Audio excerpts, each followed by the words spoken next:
Hi everyone, welcome to Magnet Brains Hindi Medium. This is your English educator Palak Rakhyani.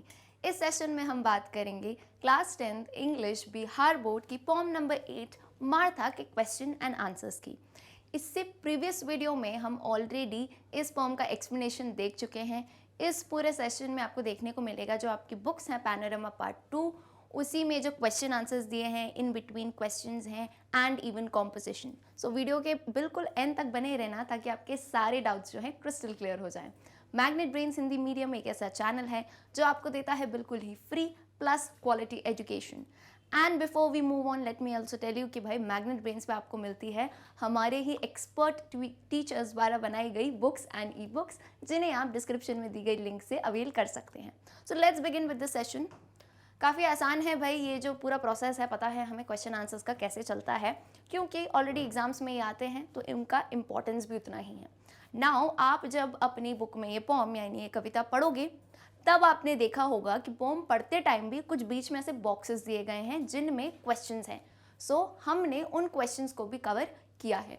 So beginning with page number 134, आपकी convenience लिए page number भी दिया है, वहाँ पे है ट्रू एंड फॉल्स, यानी आपको पोम से रिलेटेड ही कुछ स्टेटमेंट दी गई है, कुछ बातें दी गई हैं। अब आपको उन बातों को देखना है और बताना है कि according to the poem is the statement true और false. So let's go on with the statement. Number one thing मैं हमेशा क्या कहती हूँ कि भाई बिल्कुल थाली में सजा के दे दूँ तो ऐसा नहीं है मैम करा रही हैं तो हम करें। You have also read the poem, you have studied the explanation with me.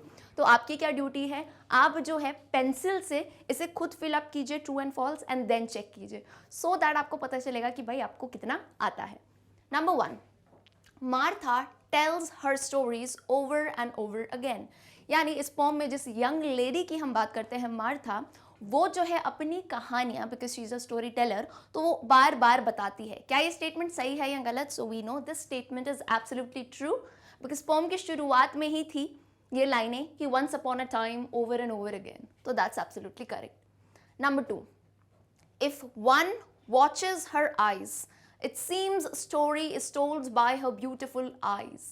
अगर कोई इंसान उसकी आंखें देख ले तो ऐसा लगता है कि आधी स्टोरी जो है उसकी सुंदर आंखों से ही दिख रही है। This statement is also true.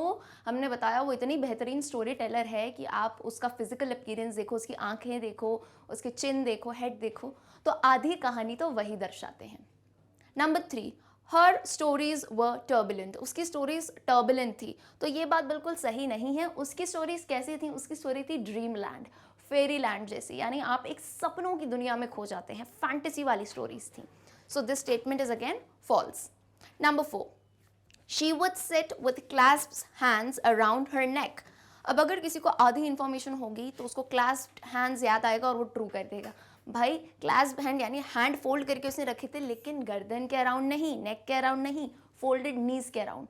आप अगर खुद भी प्रैक्टिकली इमेजिन कर सकते हो भाई, आप अगर कभी सोफा पे, बेड पे अभी भी शायद बैठे हो तो कैसे जो है हम घुटने मोड़ के एंड देन अपने हैंड्स को ऐसे कवर करके बैठते हैं। So just like that she use to sit. तो ये स्टेटमेंट हो जाता है फॉल्स। अराउंड हर नेक नहीं है, अराउंड हर नीज होगा। Number five, Martha would tell her stories in greenish brown valley. Martha जो है अपनी कहानी एक ग्रीनिश ब्राउन कलर की वैली में बताती है, which is absolutely true. Greenish brown क्यों कहा है? क्योंकि ये कलर, बोलोगे मैम ये तो नहीं था, हेजल दिया था। बेटा हेजल जो कलर होता है दैट इटसेल्फ इज थोड़ा सा ग्रीनिश ब्राउन कलर, तो अगर हेजल आए, ग्रीनिश ब्राउन आए, दोनों ही अपनी जगह करेक्ट हैं। आई होप इट इज फाइन। चलिए भाई आगे आते हैं। कमिंग टू पेज नंबर 135, वहां पे आपको दिए हैं within the box answer the questions briefly. Now we know briefly में हमें बहुत लंबी थ्योरीज नहीं लिखनी है, जैसा क्वेश्चन पूछा है उसके हिसाब से ही एग्जैक्ट आंसर देना है with in 2 or 3 lines. So question 1 says, what does Martha do in the hazel Glenn. Glenn यहाँ पे वैली को कहते हैं, घाट को कहते हैं। तो मार्था हेजल ग्लेन में क्या करती थी? Martha usually tells her sweet stories in the hazel glen. She made the atmosphere of the glen lively. यानी उसने जो है वैली का एटमॉस्फेयर एकदम ही लाइवली यानी बहुत ही अच्छा बना दिया था, ठीक है, अपनी स्वीट स्वीट स्टोरीज सुना के। So you can take a screenshot of this. चलो moving on to question 2, what is the colour of Martha's eye. Poet ने जो है मार्था की आंखों का रंग, कलर क्या बताया है? तो आपको और हमें अच्छे से पता है, the colour of मार्थाज eyes is clear and grey. Clear और ग्रे कलर का उसकी आंखों का कलर है. ठीक है, बहुत छोटे छोटे आंसर्स हैं, so don't take much time in this. Question 3, who are staring at ease. कौन है जो आराम से उसे देख रहे हैं. स्टेयर करना इज बेसिकली एक तरह से ना घूरना, किसी को बस देखते ही रहना. तो कौन उसे देख रहे थे आराम से एकदम, वो बच्चे. Children use to gaze on her with wonder and at ease.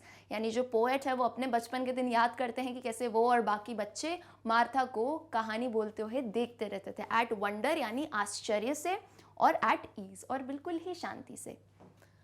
Okay, alright, moving on. Question 4, how do they sit to listen to Martha's story.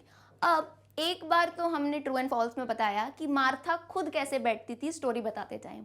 Now over this question is how do they seat. अब हमें पता होना चाहिए यहाँ पे दे children के लिए कह रहे हैं, वो जो कहानी सुन रहे थे वो कैसे बैठते हैं. तो इसका भी जवाब है हमारे पास.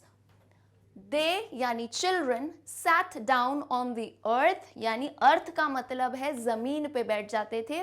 With their heads resting on their elbow and paid attention to her story. Heads resting on the elbow का मतलब है, यानी तुमको मान लो अगर कोई कहानी सुना रहा है या फिर मैं पढ़ाने के बाद थोड़ी सी कहानियाँ सुनाऊँ, मज़े करूँ, तो कैसे ऐसे एल्बो पे हाथ रख के हम ऐसे बैठ जाते हैं, तो वैसे ही वो बच्चे बैठते थे उसकी स्टोरी सुनने के लिए. Okay, clear answer. चलिए, question 5, how were half of the stories said. अब क्वेश्चन ये पूछता है कि आधी से ज़्यादा स्टोरी जो यानी मार्था एक कहानी सुनाती है, आधी से ज़्यादा कहानी क्या बता देती थी, कौन सुना देता था. So her voice, her chin and her grave lonely, नहीं not lonely, lovely head conveyed half the effect of the story which she was telling. तो ये बताया जा रहा है कि कहानी में सिर्फ ऐसा नहीं होता है कि मेरे बोलने से कहानी जो है पूरी बता जाए. अब जैसे मैं आपको पढ़ा रही हूँ, सो it's not only me speaking, it's my hands के एक्शन, किस तरह से मैं एक्सप्रेशन दे रही हूँ, क्या स्क्रीन पे लिख रही हूँ. तो वैसा ही सेम मार्था के साथ था.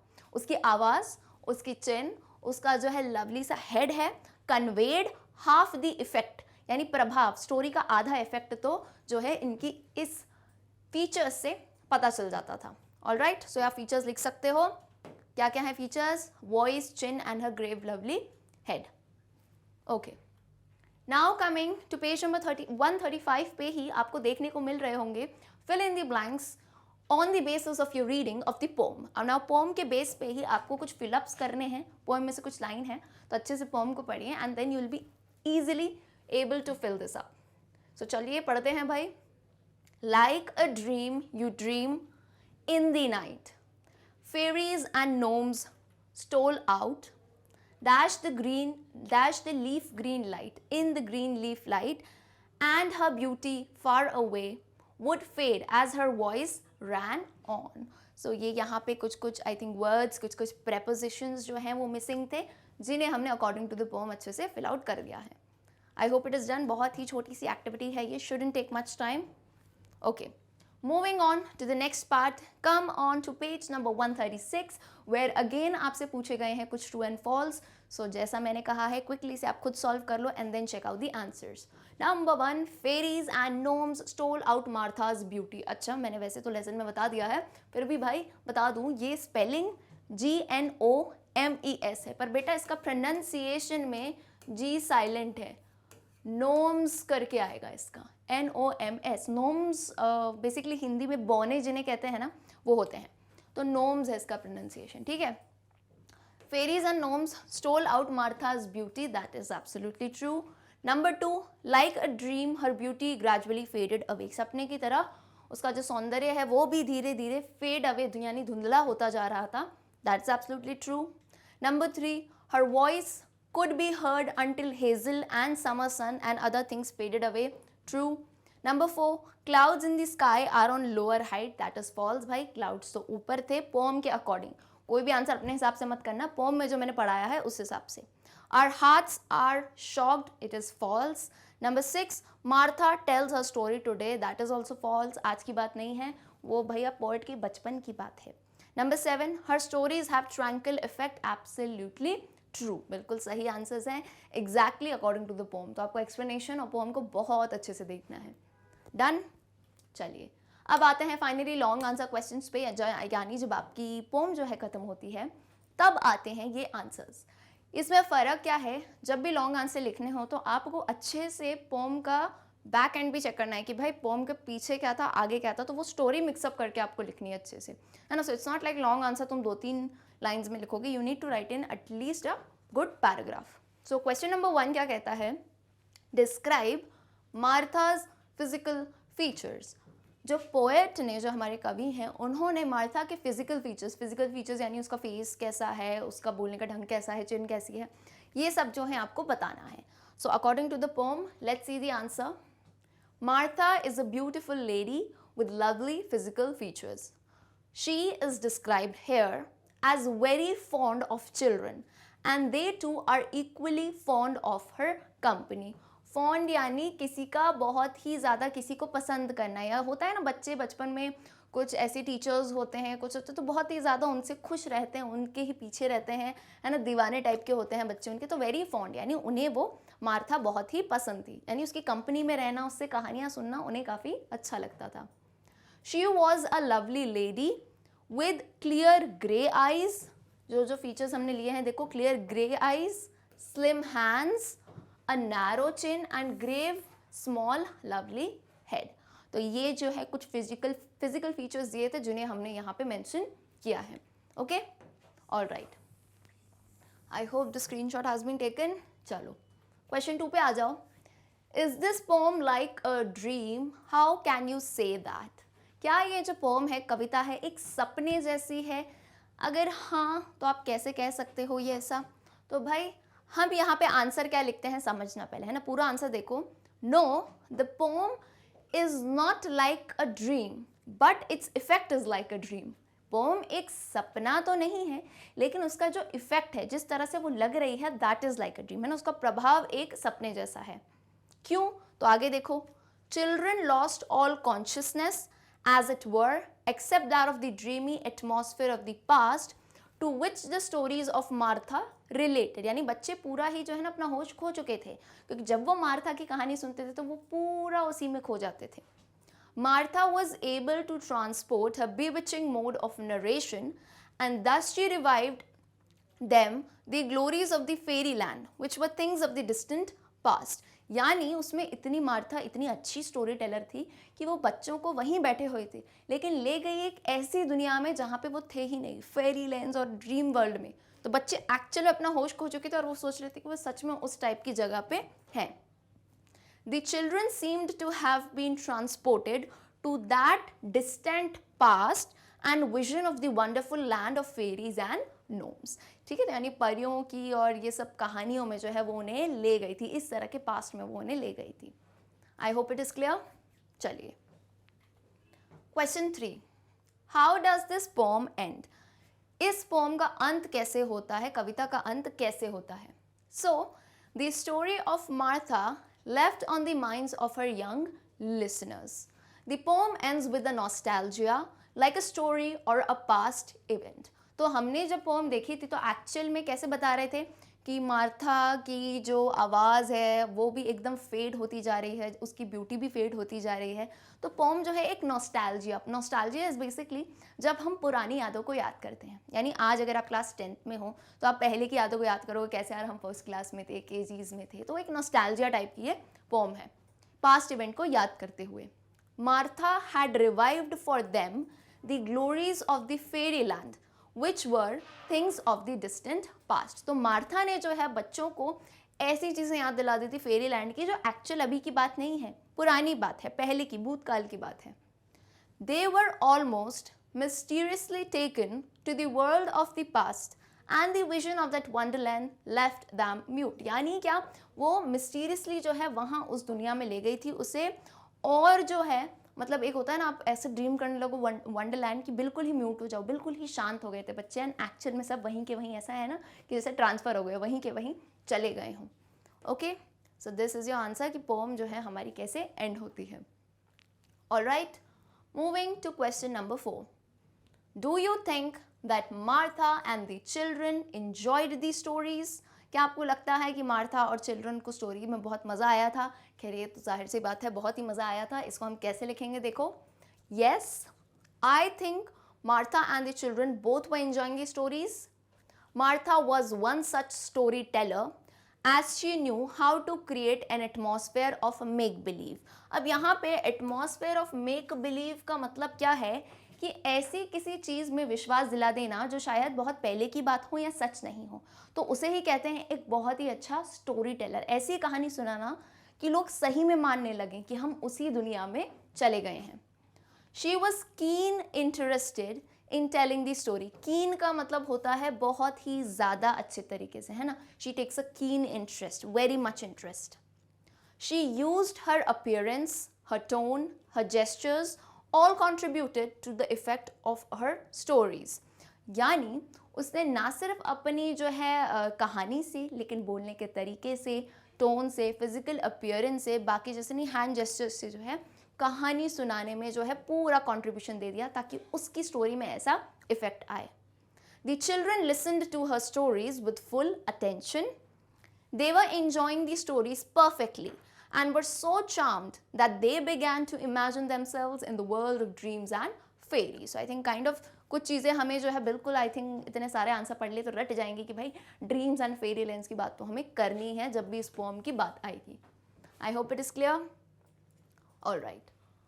Moving to question number 5. Martha begins with happy and tranquil note and ends with sadness. Why does she do so? Explain. अब मार्था की जो कहानी है वो बहुत ही एक आई थिंक फेरी लैंड और ड्रीम वर्ल्ड से शुरू होती है बहुत ही अच्छे से, लेकिन जब एंडिंग होती है तो धीरे धीरे जैसे उसकी आवाज़ फेड होने लगी, नॉस्टैल्जिया वाली फीलिंग आने लगी, एक सैडनेस वाली फीलिंग है. तो ऐसा उसने क्यों किया आपको एक्सप्लेन करना है. So let's read it. Martha new how to create a proper atmosphere to make her stories sound and impressive.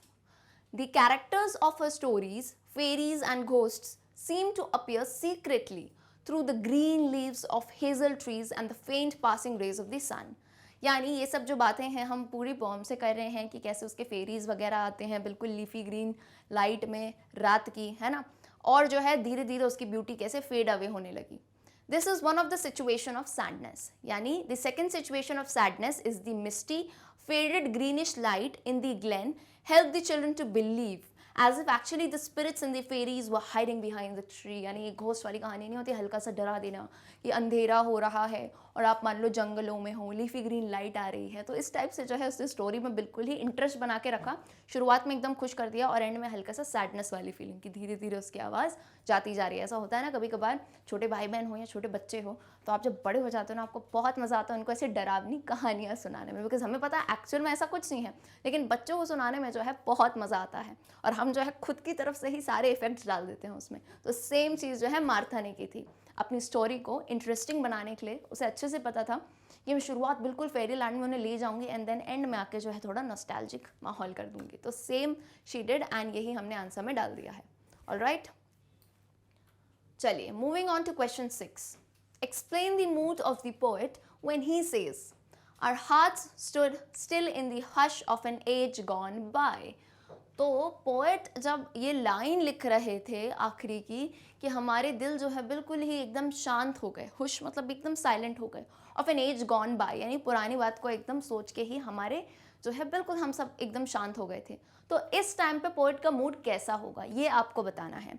तो अब बोलोगे मैम पोएट का मूड कैसे बताएं हम तो ये थोड़ा प्रैक्टिकलिटी आपको रखनी है. लिटरेचर में जब ऐसे क्वेश्चन पूछते हैं तो आपको पोम समझनी है कि है कैसी. अब हमें पता है ड्रीमी पोम है, तो हो सकता है पोएट जब ये लाइन लिख रहे हो तो वो बिल्कुल ही ना एक ऐसा होता है आप कभी बैठे रहो ना तो आप बचपन की किसी याद में खो जाते हो. मान लो आपने चाइल्डहुड की कोई पिक्चर देख ली है ना, आपकी कोई फ़ोटो देख ली, तो आपको उस फोटो से 5-6 फोटो और देखने लगे, फिर आपको कोई ना कोई चीज़ें याद आने लगती हैं. तो सिमिलर कहानी होगी पोएट के साथ जहाँ तक हमें लगता है. तो हम इसमें थोड़े ड्रीमी मूड को जो है डालेंगे. तो let's read the answer. This is the concluding line of the pome Martha by Walter de la Mare. In this line, the poet describes what the effect of the stories of Martha left on the mind of her children. Bracket में लिखा है the poet himself when he was a child, यानी children में poet खुद भी आते हैं जब वो बच्चे थे. The stories created such a deep impression on the minds of the children that they seemed to be struck with awe and wonder. Their hearts stopped beating and became still, like motionless clouds high up in the sky. The silence and wonder of the distant past left them speechless. Question number 7. Describe the poet's feeling when he started the poem. जब poem की शुरुआत की थी तब poet की क्या feeling रही होगी? So answer is Walter de la Mare has unique contribution to English poetry. He can create an effective and haunting atmosphere. यानी ऐसा atmosphere जो बहुत ही effective हो और सही में जो आपको हल्का सा डराता हुआ, बिल्कुल ही नहीं फेरी लैंड वाली दुनिया वाला effect डालती हैं उनकी poems. In creating such situation, he imagines delicately and fancifully. The poet himself becomes a storyteller like Martha. अब आप एक बात बताओ, पोएट ने बात तो मार्था की है, लेकिन जब वो बता रहा है तो कहीं ना कहीं उसने भी तो एक कहानी ही बताई है हमको पोएम के फॉर्म में. So the poem has been written in a reminiscent mood. Reminiscent mood का एग्जैक्ट मतलब मैं आपको बता सकूँ तो आप एक ऐसे मूड में हो जब आपको ना मेमोरीज याद आ रही हैं, स्मृतियाँ याद आती हैं, इस टाइप का मूड होता है. The poet goes back to the world of his childhood and shows how happy he was then. He longs to go back to the past.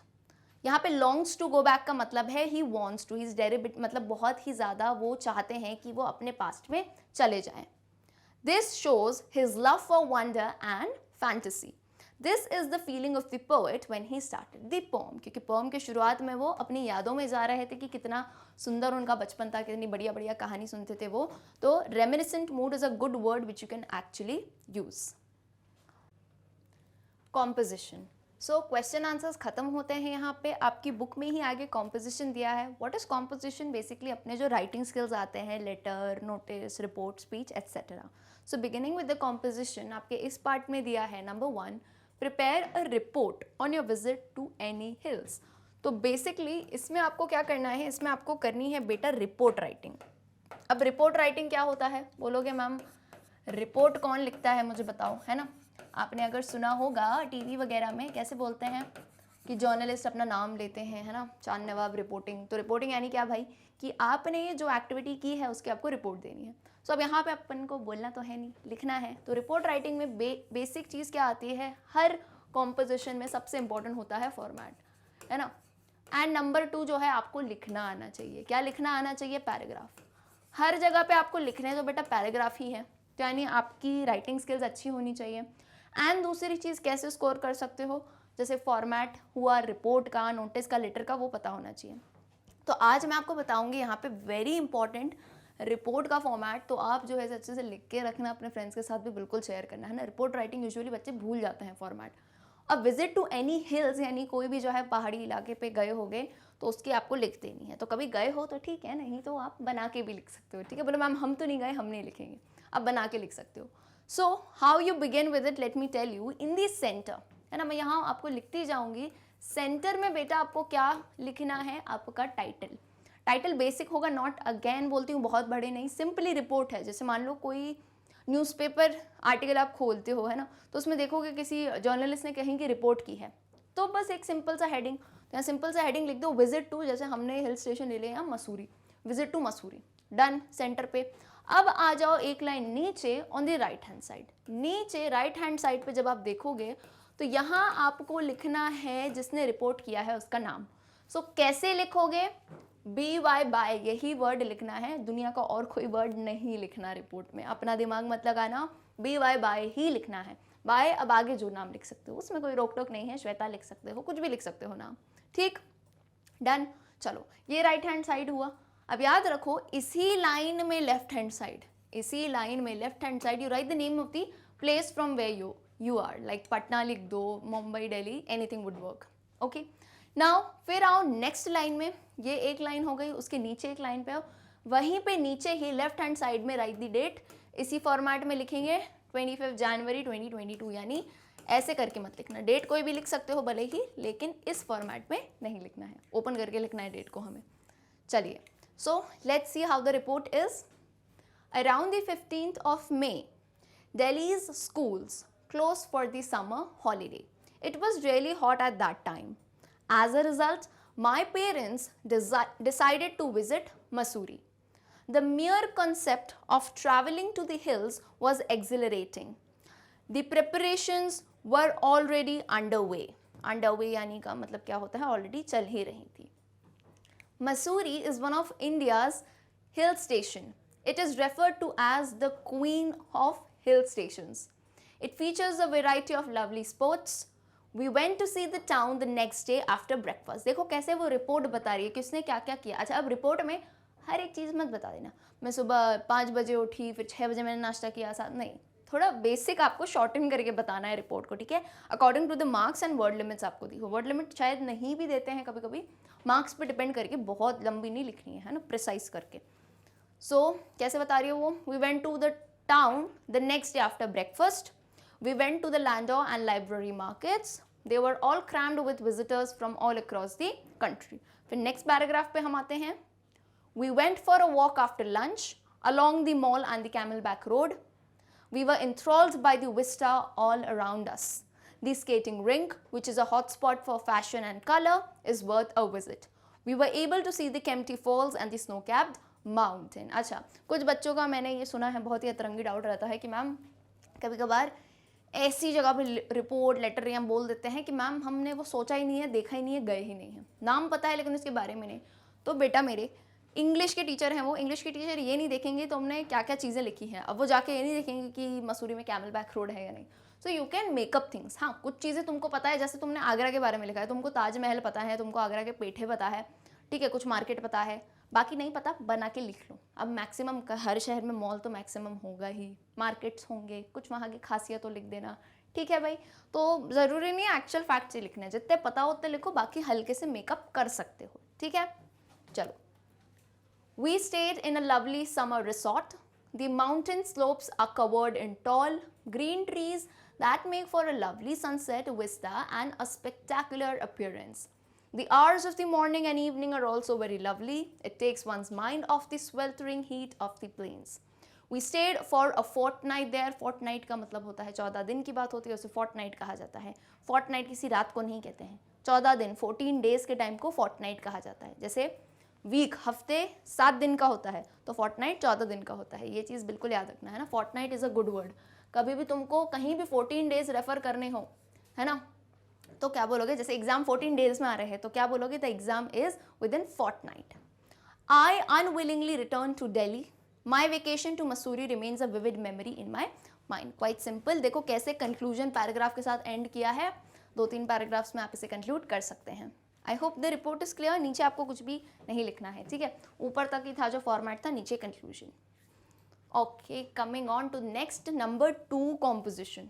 Prepare a short speech on land sliding on hills. अब speech prepare करनी है. Speech होता है भाषण, यानी हम जो देते हैं. अब अगेन यहाँ लिखना है, तो फॉर्मेट बहुत ज़्यादा नहीं है, सिंपल सा आएगा. Land sliding on hills. अब थोड़ी जनरल नॉलेज अच्छी रखा करो, ज्योग्राफी वगैरह सब पढ़ा करो अच्छे से. लैंड स्लाइडिंग क्या होती है थोड़ा दे देती हूँ आइडिया. जैसे पहाड़ होते हैं, हिली एरियाज होते हैं, जो लोग वहाँ रहते हो, गए हो, या टीवी तो देखते हो, न्यूज़ व्यूज़ देखा करो, है ना. पेरेंट्स कहते हैं सही में न्यूज़ देखा करो, पढ़ा करो अखबार कभी कभी. मैं नहीं कह रही बहुत परेशान कर देने वाली वैसे ही गंदे क्राइम्स की न्यूज़ आती हैं, वो बहुत मत देखो, दिमाग नहीं ख़राब हो, लेकिन जानकारी वाली न्यूज़ आप ले सकते हो बेटा, है ना. थोड़ा आइडिया लगता है दुनियादारी का. तो ये हिल्स जो होते हैं, पहाड़ी इलाकों में क्या होता है, पहाड़ की जो ज़मीन होती है वो पूरी की पूरी खसक जाती है. खसक के जो बोलते हैं जैसे पानी बह गया, वैसे लैंड स्लाइड हो जाता है पूरा का पूरा. अब इसके जनरल नॉलेज के हिसाब से बेटा बहुत सारे रीज़न है. अर्थक्वेक होता है, कभी बहुत ज़्यादा बारिश हो गई, स्नोफॉल हो गया, उस कारणों से भी लैंडस्लाइडिंग होती है ना, सॉइल इरोजन वगैरह. तो आपको जो एक स्पीच लिखनी है, अब अगेन थोड़े अपने फैक्ट्स को लेके उसको इंक्रीज करके आप लिख सकते हो. क्योंकि अगर लैंडस्लाइड में हमको बहुत अच्छे से तो यार इतना ज़्यादा डीप में नहीं पता, लेकिन जितना पता है उससे तो अच्छे से लिख सकते हो, ठीक है. तो स्पीच में क्या करना होता है, स्पीच में बेसिकली आपको मिडिल में टाइटल लिखना है, सिंपल टाइटल लैंडस्लाइड ना. शुरुआत में आपको इंट्रोडक्शन में, बिकॉज हम स्पीच देते हैं, so you must always remember whenever we give speech, तो कैसे देते हैं शुरुआत में, रिस्पेक्टेड टीचर, प्रिंसिपल, तो इस टाइप की लाइन्स आपको लिखनी है. यहाँ मैंने अपने हिसाब से लिखी है, आप चाहते हो आपके स्कूल में कोई हो पर्टिकुलर, वो नाम आप लिख सकते हो, कोई दिक्कत नहीं है. चलिए बिगिन करते हैं स्पीच से. Respected principal, teachers, office staff and my dear friends, I, Alia, your head girl, stand before you to throw light upon the grave issue of landslides on hills. ये इंट्रो हो गया. Now beginning with कि भाई क्या है landslide, है ना. Landslide के बारे में बताओ. यहाँ शुरुआत में जो आपको स्पीच दी हो उसकी थोड़ी सी डेफिनेशन दो, ठीक है. आप यहाँ पे फ्रेजेस, कहावतें, अगर ये टॉपिक नहीं आता है कोई और तो उसमें भी यूज कर सकते हैं. A landslide is the rapid sliding of large masses of bedrocks or regoliths. Whenever mountain slopes are steep, there is a possibility of large disastrous landslide. Landslides are triggered by earthquakes or sudden rock failure, यानी earthquake, भूकंप वगैरह से भी, या एकदम से rock कोई break हो जाती है, उस वजह से landslides आ सकते हैं. They can also result when the base of a slope is oversteepened by excavation or river erosion. Severe earthquakes in mountainous regions are a major cause of landslides. In the Himalayas, the Western Ghats and along the river valleys, landslides are a common feature. Natural removal of soil and rock from slopes is known as mass wasting. Landslide as a hazard has long been recognized by the people living in the mountains. It becomes especially dangerous when there is heavy rainfall or snowfall on the slip and break. कुछ details हैं, इतनी नहीं भी पता हो, कोई दिक्कत नहीं है ना. It is estimated that the construction of just 1 kilometer road, यानी 1 किलोमीटर रोड को कंस्ट्रक्ट करने में it requires removal of 40,000 K को 1000 से 1000 को K से रिप्रेजेंट करते हैं, ठीक है. 80,000 cubic meters of debris which slide down the slopes, killing vegetation and choking mountain streams. Humans often make changes in the natural slope for construction of roads and buildings. Such changes make hillsides more vulnerable to mass wasting and landslides. Ending paragraph conclusion किससे करते हैं? Thus से करते हैं. So, thus implementation of public awareness regarding preventive measures during landslides and other hazard management is necessary. अब ending आप चाहो तो thank you से कर सकते हो. Thank you so much for giving me this opportunity. Yeah, thank you. That's it. Simple with thank you. ठीक, done. Speech हो गई भाई अपनी. All right. So with this, we end with our poem Martha, poem number 8, Martha के question and answers and even composition. उम्मीद करती हूँ आपके सारे doubts clear हुए होंगे. And अगर हुए हैं तो please tell me in the comment section. Don't forget to like, subscribe and share the video with your friends. मैं आपको बता दूँ भाई, जो स्टूडेंट्स नए हैं या जो पहले से भी हैं, कि भाई यहाँ पे है मैग्नेट ब्रेन्स के top courses in both the mediums, English medium में भी, हिंदी मीडियम में भी. ओलंपियाड्स, कॉम्पिटिटिव, सारे बोर्ड्स की जो हम तैयारियाँ करवाते हैं मैक्सिमम, तो आप इन वीडियोस को बिल्कुल देख सकते हैं, है ना. और जो है, अगर आप चाहते हैं कि डेली अपडेट मिलते रहे तो हमारे सोशल मीडिया हैंडल्स हैं, फेसबुक, ट्विटर, इंस्टाग्राम, वहाँ पे आप कनेक्टेड रह सकते हैं. बुक्स एंड ई बुक्स भी बेहतरीन अवेलेबल हैं, जिसकी लिंक जो है आपको डिस्क्रिप्शन में मिल जाएगी. See you all in the next session, जिसमें हम इसी पोम के ग्रामर सेक्शन को डिस्कस करेंगे. So see you all till then. Goodbye.